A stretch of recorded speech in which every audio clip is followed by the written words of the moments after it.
Assalamualaikum. Hello to all viewers and participants of Malacca International Conference on Social Sciences, Science and Technology 2019. My name is Nurul Farhana Abu Bakar from Optometry, Faculty of Health Sciences, UiTM Puncak Alam Campus. The topic of my presentation is compilation of wording in Malay language used by parents to describe eye health problems of their offspring. This study was done by me under supervision of Professor Chen Ai Hong. Why research on children become my topic of interest? Because in Malaysia, with total number of about 7 million children comprising approximately 21% of population, and eye care among children is a public health issue. Previous studies reported that the prevalence of vision problems among Malaysian children ranged from 5% to 47% depend on target condition and study location. And moreover, children have limitation to communicate effectively and most of them rely on their parents. In clinical practice, effective communication between patients or caregivers and healthcare providers is very crucial.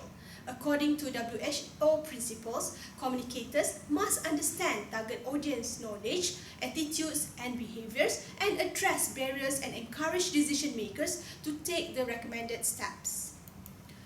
Most of medical terms and jargon was learned in English.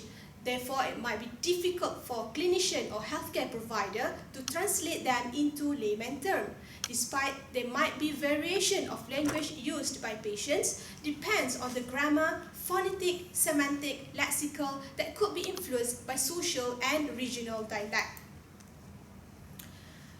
The objective of my study is to compile wording used by parents to describe signs and symptoms of eye health problem of their offspring in Malay language. These findings from this study might help as guide in communication among healthcare providers or other personnel that involved with childcare such as teachers.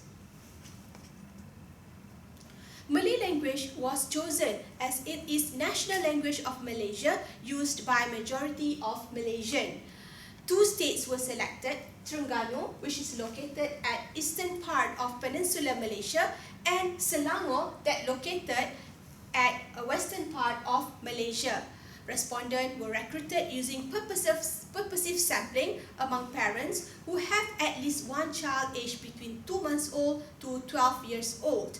Those with communication or intellectual problem were excluded from this study. The study implemented face-to-face interview by using open and semi-structured question approach. All interview sessions were audio recorded and later transcribed for data analysis. Thematic content analysis was used to analyze the transcript. A total of 51 respondents were recruited. Their age were ranged between 24 to 60 years old. Majority of the respondents were female. The proportion of parents with high level of education was slightly higher, which is 57%. Based on the analysis, 12 categories of sign and symptom were identified and the translation to English and Malay was obtained from Pusat Rujukan Pesuratan Melayu, Dewan Bahasa dan Pustaka.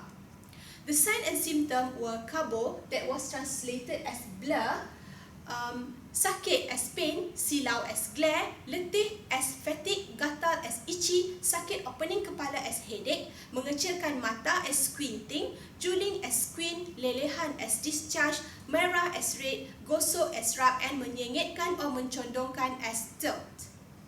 Majority of respondents reported blur as kurang or tidak nampak. Most of word used is standard except for two words, which is mata kelabu and mata berpina-pina.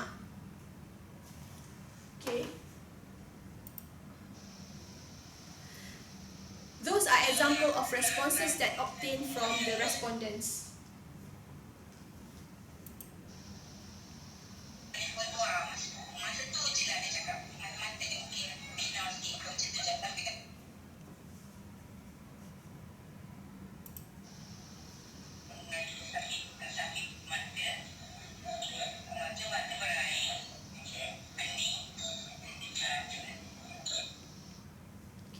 From the interview, we found that the use of standard word might be easier for for the interviewer to capture the message, but if the respondent use uncommon word, it might be challenging for interviewers to interpret the meaning. Okay. Respondent from Selangor use standard word, while respondent from Terengganu use slightly different dialect. The definition of mata kelabu words by respondent from Terengganu was found not available in the dictionary, while the use of mata berpinah was slightly deviated from the exact meaning from the dictionary, which is cannot see clearly due to dizziness. These findings supported that the intra-language variation could be influenced by social and regional factors.